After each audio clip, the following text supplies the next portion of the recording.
Sarah Chen stood in the massive weapons hall of the Galactic Combat Academy. Around her, dozens of alien species listened to their instructor with careful attention. The hall stretched wider than 3 football fields, its walls lined with weapons from across the galaxy. Energy swords hummed softly in their cases. Traditional metal blades gleamed under the bright lights. Projectile weapons of every size and shape filled the displays. Instructor Veltar towered over the mixed group of cadets. His reptilian skin showed deep green scales that caught the light as he moved. 4 powerful arms gestured as he spoke, each one capable of wielding a weapon with deadly skill. His yellow eyes scanned the students with the confidence of someone who had seen everything the galaxy had to offer. "Listen carefully," Veltar said, his voice carrying easily across the hall. "Today we discuss one of the most important truths in all of combat. Every species in this room will try to break this rule at some point. Every species will fail." Sarah shifted her weight, feeling the twin training blades at her hip. The weapons felt balanced and right in a way that confused her instructors. Most humans preferred single weapons or paired defensive tools. Sarah found herself drawn to the idea of 2 attacking blades working together. Dual wielding, Veltar continued, has been attempted by every known sentient species. The Manthari, with reflexes faster than thought itself, tried for 3,000 years. Their greatest warriors burned out their own nervous systems in the attempt. The Chronari, blessed with 6 arms and distributed brains, created feedback loops that left them paralyzed. A tall, insect-like Manthari cadet clicked its mandibles in what Sarah had learned was embarrassment. Its 4 eyes focused on the floor. Next to it, a Chronari student's 6 arms twitched in remembered pain. Veltar moved to a display case containing 2 identical curved swords. He removed them with practiced ease, holding one in each of his upper hands. "Watch carefully. Even I, with 4 arms and 40 years of training, cannot truly dual-wield." The instructor began a complex series of movements. To Sarah's untrained eye, it looked impressive.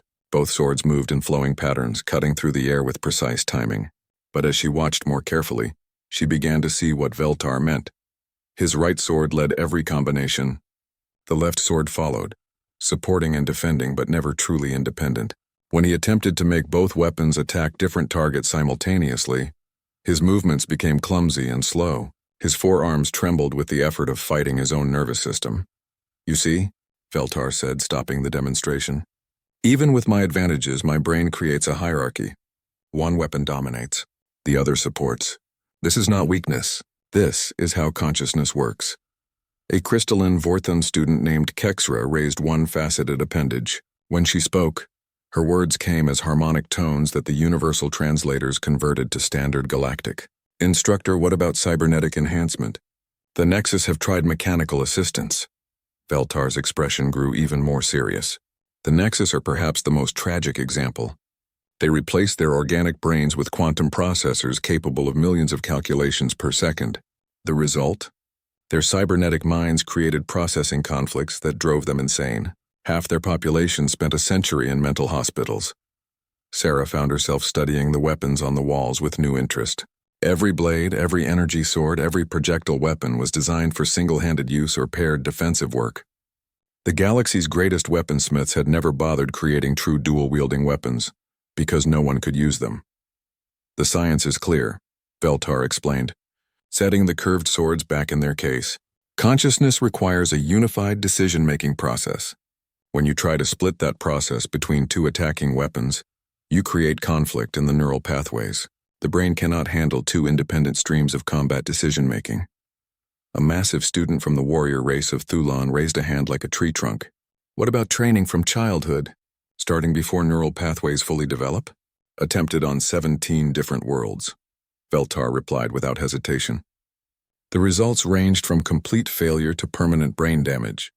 The Zalarian Empire spent 2 centuries trying to breed dual-wielding soldiers. They succeeded only in creating a generation of warriors who could not use any weapons effectively. Sarah's roommate Kexra shifted beside her, crystals chiming softly. The Vorthan had become fascinated by human stubbornness since they met. Humans, Kexra often noted, had a disturbing tendency to keep trying things long after sensible species would give up. "This is not a challenge to overcome," Veltar continued. "This is a fundamental limitation of how minds work. You might as well try to see colors that do not exist or hear sounds in total vacuum. Some things are impossible because reality itself prevents them. The instructor moved to another display, this one showing historical footage of various species attempting dual-wielding. The videos were painful to watch. Warriors who moved like liquid poetry with single weapons became clumsy and confused when holding two. Champions who had never lost a fight stumbled over their own feet. Masters of combat looked like beginners taking their first lesson. Every attempt follows the same pattern, Veltar explained as the footage played. Initial confidence followed by confusion as the brain tries to process conflicting information. Then comes the moment of choice. Drop one weapon and fight effectively, or continue the attempt and face certain defeat. Sarah watched a human warrior in one of the older videos. The man held two energy swords and faced a single opponent with a staff. For the first few seconds, he seemed to have an advantage. But as the fight continued, his movements became jerky and uncontrolled. His opponent easily defeated him by simply waiting for the inevitable confusion. The universe has rules, Veltar said, his forearms spreading wide to encompass the entire hall. Gravity pulls things together. Energy cannot be created or destroyed, and consciousness cannot effectively control two independent weapons in combat. These are not suggestions. They are laws as fixed as mathematics. The class ended with individual weapon assignments. Each student would spend the semester mastering a single weapon type suited to their species and body structure. Sarah received her assignment, a standard-issue plasma sword designed for human physiology. She accepted it with the proper words of gratitude. But her eyes kept drifting to the twin training blades at her hip. As the students filed out of the weapons hall, Kexra's crystals chimed in a pattern Sarah had learned meant curiosity. "You are thinking about it," the Vorten said. It was not a question. About what? Sarah asked, though she knew exactly what her roommate meant. About trying anyway. About dual-wielding. Your species cannot accept that some things are impossible. Sarah touched one of the training blades at her hip. The weight felt perfect in her hand. She imagined holding both weapons, moving them independently, proving that humans could do what the galaxy considered impossible. Maybe, she said quietly. Kexra's crystals rang with what might have been alarm or excitement. The instructor made it clear. Every species has tried. Every species has failed. Even with cybernetic enhancement. Every species except humans, Sarah replied, surprising herself with the words that night. Alone in her dormitory room while Kexra recharged in her crystal alcove, Sarah held both training blades. They felt right in her hands, like they belonged there. The galaxy might have rules about what was possible, but humans had a long history of ignoring rules that did not make sense to them. Instructor Veltar had said consciousness could not handle two independent weapons. Sarah wondered if he had ever met a species stubborn enough to make their consciousness adapt. 3 weeks after Instructor Veltar's lecture, Sarah found herself in the abandoned lower decks of the academy. The area had been sealed off after a reactor leak 5 years earlier. The radiation was gone, but the space remained unused, perfect for activities that broke academy regulations. She held both training blades, feeling their weight in her hands. The weapons were simple metal, designed to teach basic sword work without the complexity of energy weapons. In the dim emergency lighting, they looked ordinary. But to Sarah, they represented something the galaxy said was impossible. Her first attempts were disasters. The blades felt like they belonged to someone else's arms. When she tried to move them independently, her left hand forgot what her right hand was doing. When she focused on her right hand, her left became clumsy and slow. After 20 minutes, she had managed only to nearly cut her own leg twice. "This is exactly what Veltar said would happen," she muttered, rubbing a small cut on her forearm. But humans had not become the dominant species on Earth by giving up when things became difficult. They had hunted animals larger and faster than themselves by simply refusing to stop chasing them. They had survived ice ages and plagues and wars by adapting when adaptation seemed impossible. Sarah picked up the blades again. The second session went no better than the first. Her brain seemed to actively fight against controlling two weapons. Every time she thought she was making progress, her movements would suddenly become confused and uncontrolled. She broke 3 training dummies and put a dent in the metal wall. On the 4th night, Kexra found her.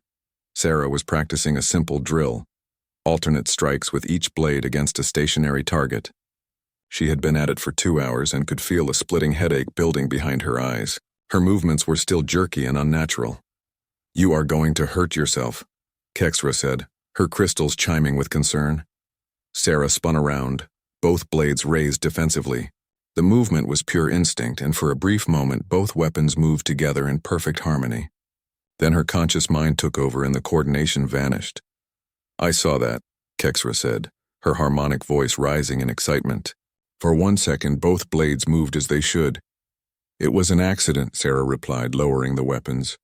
Perhaps. But accidents can become intentions with enough practice.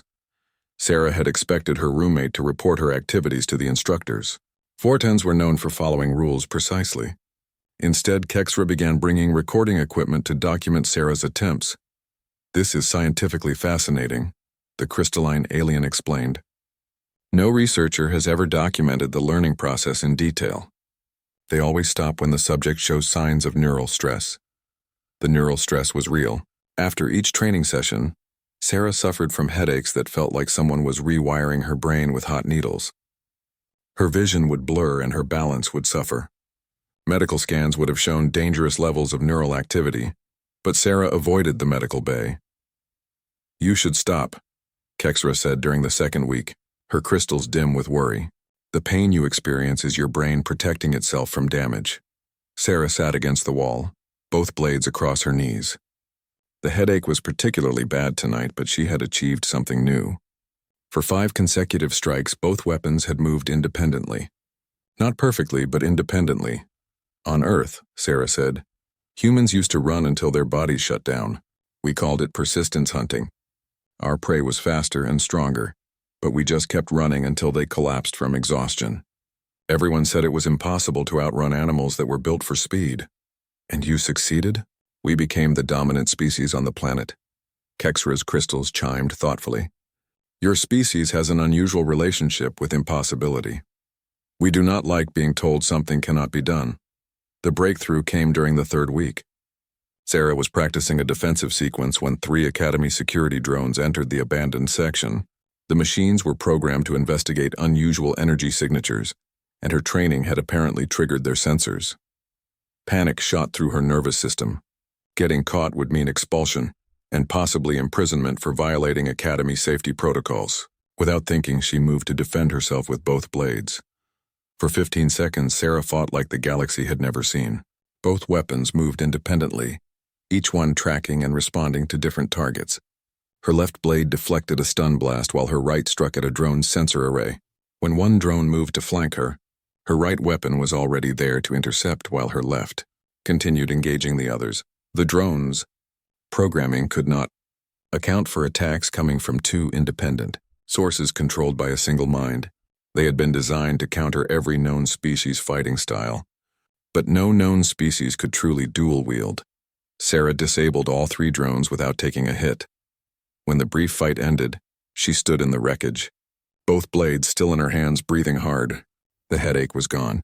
Her vision was clearer than it had ever been. Something fundamental had changed in how her brain processed information. Kexra's recording equipment had captured everything.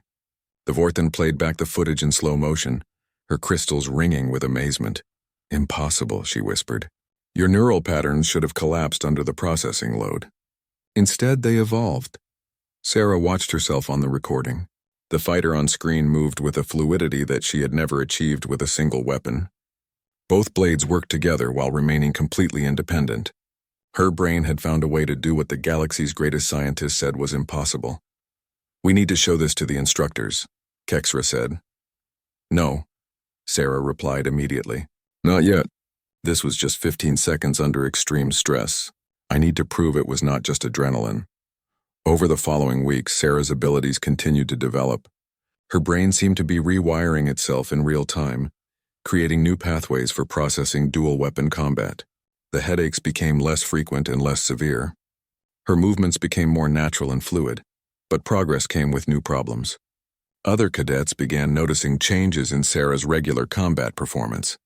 Her reflexes had improved dramatically. Her spatial awareness was far beyond human normal.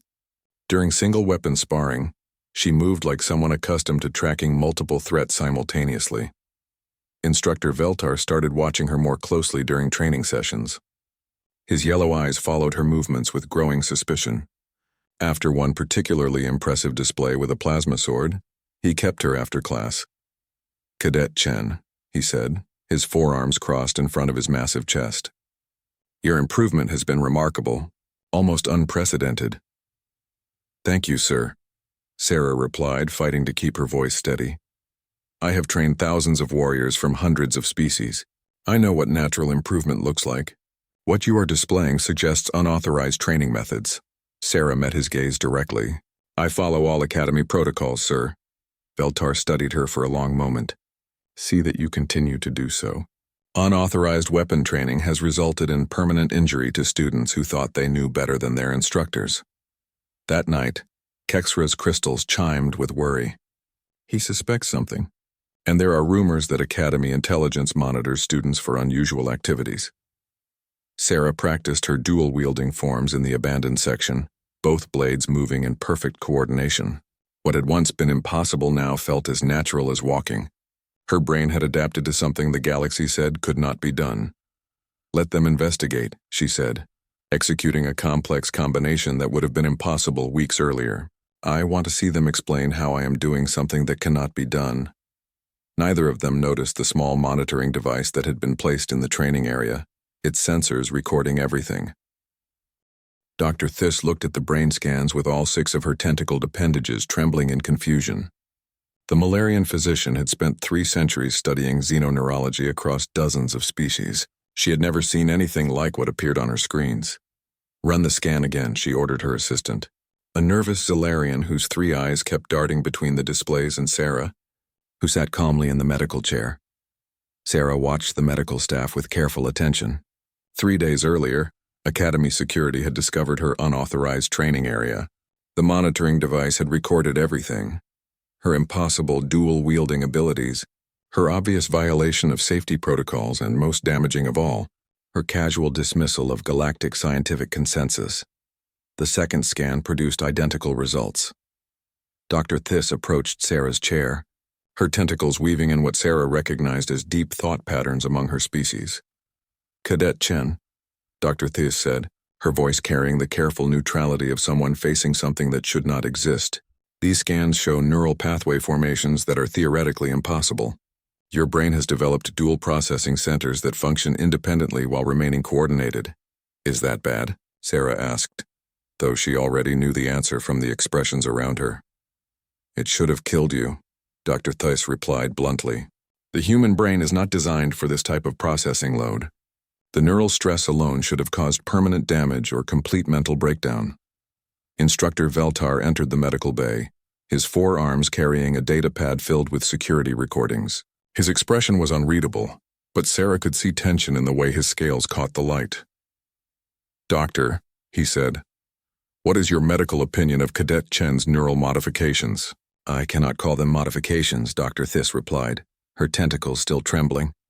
"Modifications imply external intervention. This appears to be spontaneous evolution occurring in real time. The human brain has literally rewired itself to accomplish something we considered impossible." Veltar activated his data pad, projecting the security recordings into the air above Sarah's medical chair. The footage showed her fighting the 3 security drones, both blades moving with deadly precision and complete independence. "Explain this," Veltar demanded. Sarah watched herself on the recording. Even now, seeing it from the outside, the fighting style looked alien and wrong. No galactic species moved like that. No known consciousness could process information the way hers apparently did. "I practiced," she said simply. "You practiced something that is scientifically impossible," Veltar replied. "Every expert in the galaxy agrees that consciousness cannot effectively control 2 independent weapons. You have somehow made your brain do something that should not work." Dr. Thiss moved closer, her scanner reading neural activity in real time. "Show me," she said quietly. Sarah looked around the medical bay. "Here?" "Use these," Veltar said, producing 2 training blades from his equipment harness. "Demonstrate what you have done to yourself." Sarah took the weapons, feeling their familiar weight in her hands. Around her, medical staff and Academy officials watched with expressions ranging from fascination to fear. She could feel the scanner tracking her neural activity as she began a simple dual-wielding form. Both blades moved in perfect coordination, each one following independent patterns while working together toward a unified goal. Her left hand deflected imaginary attacks while her right struck at phantom targets. When she increased the complexity, adding spins and reversals and combination strikes, the movements became even more fluid and natural. Dr. Theis's scanner began emitting alarm tones. "Impossible," she whispered. "Neural activity is off the scale, but there are no signs of stress or damage." Her brain is processing this as easily as walking. "How?" Veltar asked, his voice carrying 4 decades of certainty crumbling into confusion. Sarah stopped her demonstration, both blades held in relaxed, ready positions. "Humans are stubborn," she said. "When something tells us we cannot do something, we tend to keep trying until we prove it wrong." "This is not stubbornness," Dr. Theis protested. "This is evolutionary adaptation occurring in weeks instead of millennia. No species can change this quickly." "Maybe no species has needed to," Sarah replied. The implications were staggering. If humans could overcome fundamental limitations of consciousness through simple persistence, what other galactic laws might be nothing more than accepted limitations? The Academy's entire training doctrine was based on working within species-specific boundaries. Sarah had just demonstrated that those boundaries might be more flexible than anyone imagined. But the galactic military hierarchy saw threat rather than opportunity. Admiral Korth, a massive hegemony officer with cybernetic implants covering half his body, arrived within hours of the medical report. His presence turned the medical bay into an interrogation center. "Cadet Chen," Admiral Korth said, his artificial voice echoing with mechanical precision, "you stand accused of unauthorized biological modification, violation of Academy safety protocols, and conducting illegal experiments on sentient consciousness." "I practice sword work," Sarah replied calmly. "You altered your brain structure in ways that should be impossible. The hegemony cannot allow such modifications to spread without proper oversight and control." Sarah felt a chill of understanding. This was not about Academy rules or safety protocols. The hegemony was afraid. If humans could evolve past accepted limitations, they might evolve past the need for galactic oversight entirely. "I did not modify anything," Sarah said. "I simply refused to accept that something was impossible, just because no one had done it before." Admiral Korth's cybernetic eye focused on her with mechanical precision.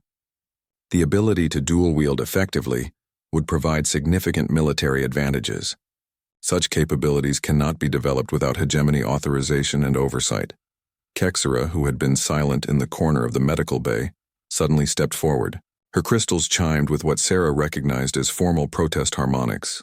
"Admiral," Kexera said, "under galactic law, natural evolution cannot be classified as unauthorized modification. If this human has naturally developed new capabilities, she cannot be punished for biological adaptation. Natural evolution does not occur in weeks," Admiral Korth replied. "How do you know?" Kexera asked, her crystals ringing with challenge. "Has any species ever tried as persistently as humans to overcome a specific limitation? Perhaps what we call impossible is simply what no one has been determined enough to achieve." Dr. Theis studied her scans again, her tentacles weaving complex thought patterns. "The neural changes are definitely organic," she said slowly. "No external modification devices, no cybernetic enhancement, no genetic tampering. This appears to be natural adaptation accelerated by intensive practice." Admiral Korth's expression did not change, but Sarah could see calculation in his cybernetic eye. Regardless of the method, such capabilities require evaluation and potential containment. Cadet Chen will be transferred to Hegemony Research Facility 7 for comprehensive study. "No," Veltar said suddenly. Everyone turned to stare at the instructor, who had remained silent during most of the discussion. "Instructor?" Admiral Korth asked. "The cadet is under Academy jurisdiction until her training is complete. I will not release her to Hegemony Research without cause." Admiral Korth stepped closer to Veltar, his cybernetic implants humming with threat. "Do not interfere with Hegemony security interests." "This is not a security interest," Veltar replied steadily. "This is fear of human potential." The tension in the medical bay was broken by an emergency alert klaxon. Red lights flashed as the Academy's communication system activated with urgent priority. "All combat-rated personnel to emergency stations," the announcement echoed through the facility. "Outer Rim Research Station Kepler 442b is under attack by Void Raiders." Immediate military response required. Admiral Korth's attention shifted immediately to the tactical situation. Void Raiders were among the galaxy's most dangerous threats. Cybernetic pirates who had adapted their fighting styles to counter every known species. No military force had successfully engaged them in close combat. "How long to reach the station?" Admiral Korth asked. 18 hours at maximum speed," came the reply from the bridge. "But our fastest ship can only carry a small strike team." Sarah felt opportunity crystallizing around her. "I volunteer for the mission." "Absolutely not," Admiral Korth replied immediately. "Why?" Sarah asked. "Because I can do something the Void Raiders have never encountered? Something they cannot have prepared for because it was impossible until now?" Veltar looked at his former student with new understanding. She may be right. The Void Raiders have adapted to counter every known fighting style. They have never faced true dual-wielding because it has never existed. Admiral Korth's cybernetic eye whirred as he processed tactical probabilities. After a long moment, he spoke with mechanical reluctance. "Very well. But this mission will determine your fate, Cadet Chen. Succeed and perhaps your abilities can be properly integrated into hegemony forces. Fail, and you will be transferred to research facilities for the safety of the galaxy." Sarah nodded, both training blades still in her hands. "Understood, sir." As the medical bay emptied and emergency preparations began, Kexra approached Sarah with crystals chiming in complex harmonies. "You realize, the Vorth, the Academy's fastest ship, the Meridian, cut through space toward the besieged research station. Its small crew compartment held 6 of the Academy's best fighters, including Sarah, Instructor Veltar, and surprisingly, Kexra, whose crystalline structure proved immune to void radiation. Sarah sat in her acceleration harness, twin combat blades secured at her sides. These were not training weapons, they were military-grade plasma swords designed for lethal combat. The weight felt different, heavier with the knowledge of what they would soon be used for. Across from her, Veltar checked his 4 weapons for the 10th time. His yellow eyes kept returning to Sarah's dual blades with an expression she had never seen before: uncertainty. For 40 years he had taught absolute truths about combat. Now he was taking one of his students into battle with weapons that should not work, against enemies who had never been defeated. "Tell me about the Void Raiders," Sarah said, needing to break the tense silence. Lieutenant Commander Zex, a scarred Thulon warrior leading the mission, activated a holographic display. The image showed sleek predatory ships surrounding a small research station like mechanical sharks. "They appeared 50 years ago," Zex explained in his deep, rumbling voice. "No one knows where they came from. Their ships, their weapons, their fighting techniques, all completely unknown to galactic databases." The display shifted to show individual Void Raiders. They looked like mechanical nightmares, cybernetic beings with multiple arms, enhanced reflexes, and weapons integrated directly into their bodies. Each one was different, as if they had modified themselves specifically for combat advantages. "They learn," Veltar added grimly. "Every engagement teaches them new tactics. They study how each species fights and adapt countermeasures. The Manthari's speed, the Chronari's multiple limbs, the Thulon's strength. They have answers for everything." "Their leader is called the Harvester," Zex continued. "Intelligence suggests it has been studying galactic combat techniques for decades. No warrior has ever faced it and survived to describe the encounter." Sarah studied the images with growing understanding. The Void Raiders were not just pirates. They were the ultimate expression of adaptive combat. They had made themselves into the perfect counter for every known fighting style in the galaxy. "They have never fought a dual-wielder," she said quietly.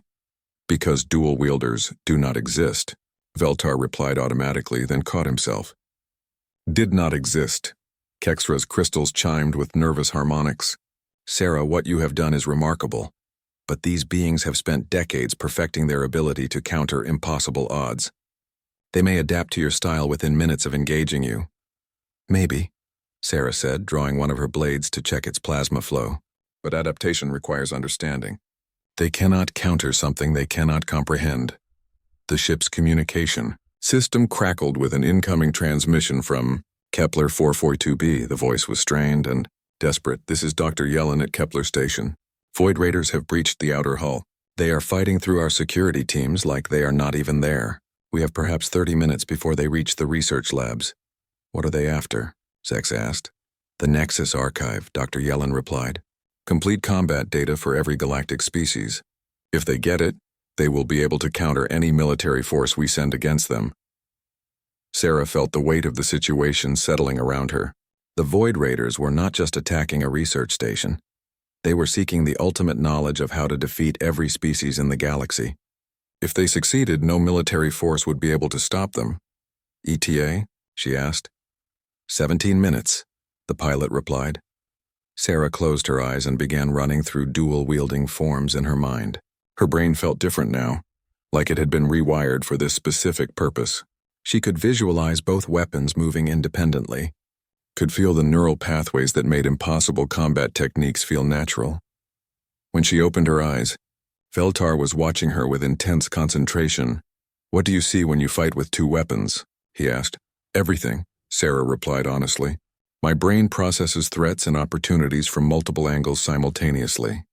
I do not think about which weapon to use. Both weapons respond to everything I perceive. That should not be possible. A lot of things should not be possible. Humans have been proving that wrong for millennia." The Meridian dropped out of hyperspace near Kepler 442b, and Sarah got her first look at a Void Raider assault in progress.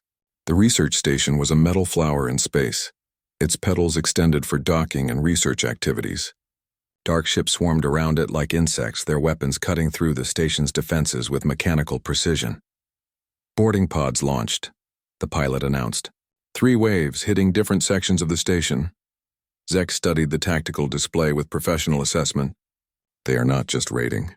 This is a coordinated military operation designed to capture specific objectives while eliminating resistance." The Meridian's docking tube connected to the station's emergency port. As the team prepared to board, Sarah felt an odd sense of calm settling over her. This was what she had been training for, even when she did not know she was training for anything specific. "Remember," Zek said as they moved through the airlock, "Void Raiders adapt quickly. Do not give them time to study your techniques." The interior of Kepler 442b was a battlefield. Emergency lighting cast everything in red shadows. The corridors showed signs of fierce fighting, scorch marks from energy weapons, damaged bulkheads, and the occasional piece of destroyed security equipment. They advanced toward the research labs, following a route that would intersect with the Void Raider assault force. Sarah could hear combat ahead, the distinctive whine of plasma weapons and the heavier percussion of projectile guns.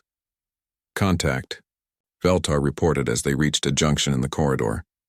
3 Void Raiders were advancing toward them, their cybernetic bodies moving with mechanical precision. Each one was different. The first had 4 arms wielding energy weapons. The second moved on multiple legs with blade attachments. The third appeared to be mostly machine with organic components providing tactical thinking. Sarah's teammates spread into combat formation, each one selecting targets based on their species' advantages. The Thulan warrior charged the heavily armed leader. A Manthari cadet used superior speed to flank the multi-legged opponent. Veltar engaged the hybrid machine-organic entity with 4 weapons in complex patterns. Sarah drew both plasma swords and entered a fight unlike anything the galaxy had ever seen. Her dual blades moved independently, each one responding to different threats while working together toward unified goals. When the 4-armed Void Raider tried to overwhelm her with multiple simultaneous attacks, her weapons were already in position to intercept from angles it had not anticipated. The Void Raider's cybernetic brain tried to process what it was seeing. Its combat algorithm searched for counters to dual-wielding techniques but found nothing. No species had ever developed such capabilities. Its adaptation protocols began analyzing her movements, but both weapons moved in patterns that seemed to violate basic principles of consciousness. Sarah's left blade deflected 2 energy bolts, while her right struck at the Void Raider's weapon systems. When it tried to compensate by focusing on one threat, the other weapon was already moving to exploit the opening. Her brain processed the fight as a 3-dimensional puzzle where both weapons were independent pieces working toward the same solution. Within 90 seconds, all 3 Void Raiders were down. Sarah's teammates stared at her with expressions of amazement and concern. "Impossible," Veltar whispered. "You fought 3 targets simultaneously and never gave them time to adapt." "They could not adapt to something they could not understand," Sarah replied, checking her weapons. Their algorithms were designed to counter known fighting styles. Dual-wielding is not a fighting style. It is a completely different way of thinking about combat. Kexra's recording equipment had captured everything. "This will change military doctrine across the galaxy," she said, her crystals ringing with excitement. "If we survive to share it," Zex reminded them grimly. "We still need to reach the research labs and stop them from getting the Nexus archive." As they moved deeper into the station, Sarah felt her confidence growing. The Void Raiders were dangerous, but they were also predictable. They relied on adaptation and analysis to counter their enemies. She was giving them nothing to analyze and nothing to counter. But ahead of them in the station's central research lab, the Harvester waited. Unlike its subordinates, the Void Raider leader had been studying galactic combat for decades. It had faced every type of warrior the galaxy could produce and had never been defeated. Today it would face something that should not exist, a human who had made the impossible into the inevitable. The central research lab of Kepler 442b had become a fortress. Dr. Yellen and his remaining staff had barricaded themselves behind overturned tables and research equipment, while Void Raiders systematically dismantled their defenses. The air smelled of ozone and melted metal. Sarah's team reached the lab's outer corridor as the final defensive line collapsed. Through the transparent barriers, they could see the Harvester for the first time. It stood nearly 3 meters tall, a nightmare fusion of cybernetic enhancement and predatory design. 6 arms moved with mechanical precision, each one wielding different weapons optimized for specific combat situations. Its head was mostly machine, with sensors that could track multiple targets simultaneously and process combat data faster than organic brains could think. But it was the way the Harvester moved that chilled Sarah's blood. Every gesture showed decades of studying how galactic species fought. It countered a Thulon security guard's charge with movements learned from fighting hundreds of similar warriors.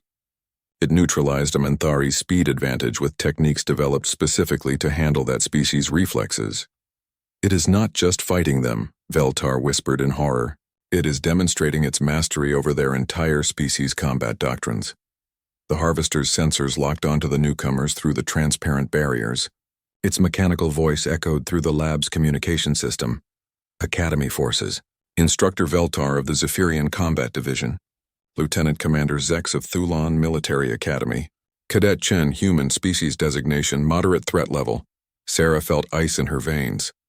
The Harvester had identified all of them and was already categorizing threat levels based on their species and training. "I have studied your combat techniques for 47 years, the Harvester continued. "Zephyrian 4-weapon coordination, Thulon berserker charges, human persistence tactics. You offer nothing I have not countered before." Zex raised his massive weapon. "We will see about that." The team burst through the barriers into the lab. The fight that followed was unlike anything in galactic military history. Each member of Sarah's team represented the best their species could offer. But the Harvester had prepared for exactly these opponents. It countered Zex's strength with mechanical leverage, turning the Thulon's own momentum against him. When Veltar attacked with complex 4-weapon combinations, the Harvester responded with defensive patterns specifically designed to neutralize Zephyrian fighting styles. A Menthari cadet's lightning-fast strikes met cybernetic reflexes that had been enhanced to match and exceed organic speed. Within minutes, Sarah's teammates were down. Not dead, but defeated. Their weapons scattered and their confidence shattered. The Harvester had not just beaten them. It had made their lifetime of training appear worthless. Sarah stood alone in the center of the lab, both plasma swords in her hands.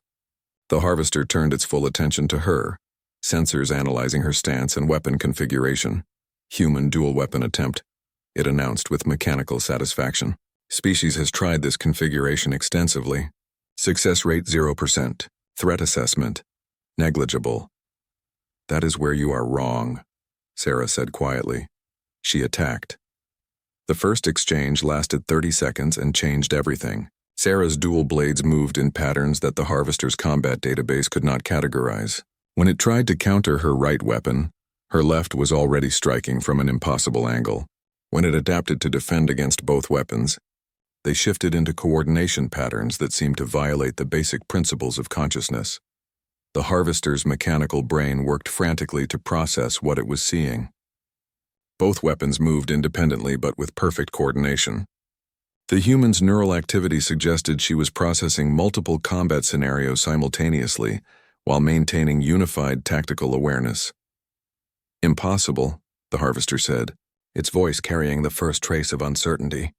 "Dual-wielding cannot be sustained. Beyond basic defensive combinations, Sarah's answer was a spinning attack that used both blades in completely different roles, one weapon creating openings, while the other exploited them in patterns that happened too quickly for the harvester's adaptive systems to follow. For the first time in decades, the harvester was facing something its combat algorithms could not understand. It had studied every known fighting style, but this was not a fighting style. It was a completely different way of thinking about combat. The battle intensified.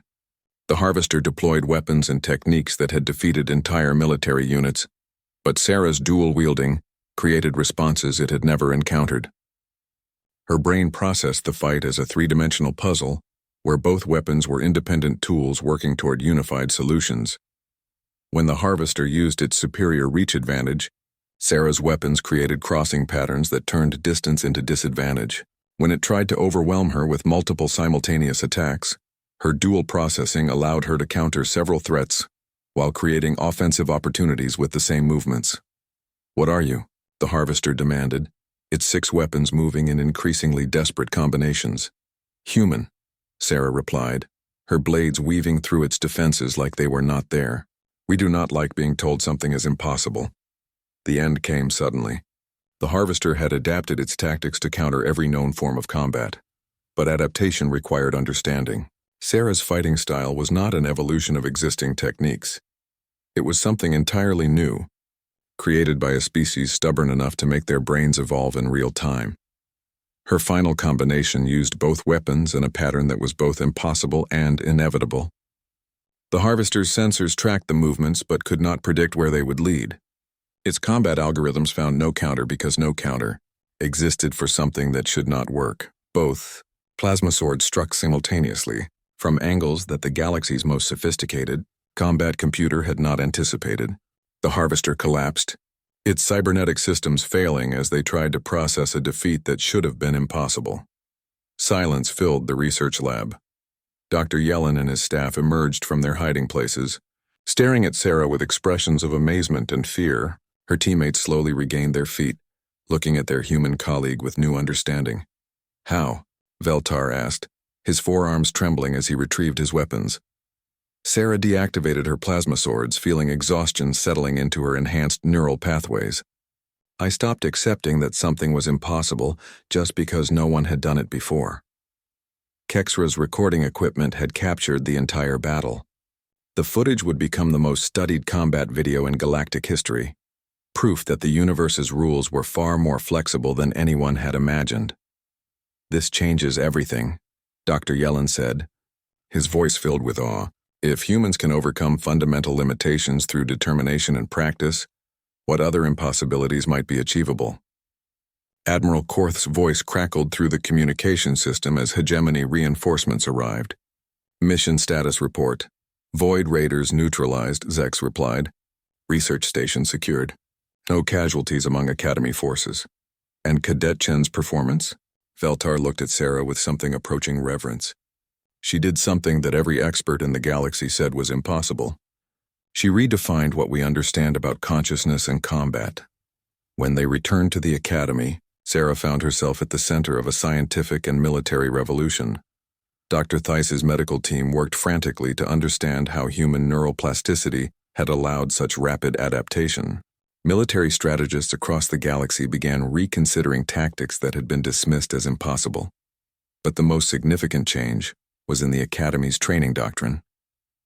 Instructor Veltar stood before a new class of cadets. The same weapons hall where he had once proclaimed the absolute impossibility of dual-wielding. "For 40 years," he said, his forearms gesturing to the weapon displays, "I taught you that certain things were impossible. I was wrong. The universe does not have rules, it has suggestions, and sometimes it takes a species stubborn enough to ignore those suggestions to show us what is truly possible." Sarah sat in the instructor's area, both combat blades at her side, watching a new generation of cadets from dozens of species. Several of them were already showing interest in previously impossible techniques. A young Manthari raised a clawed appendage. "Instructor, if dual wielding is possible, what other impossible things might we be able to achieve?" Veltar smiled, his scales catching the light. "That, cadet, is exactly the right question. Who wants to help us find out?" The galaxy had spent millennia accepting limitations that turned out to be nothing more than assumptions. Sarah Chen, the human who picked up 2 blades to define can't, had opened a door that could never be closed again. In the abandoned lower decks where it all began, new students from a dozen different species practiced techniques that their instructors insisted were impossible.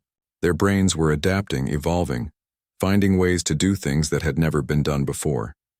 The universe, it turned out, was far more flexible than anyone had imagined.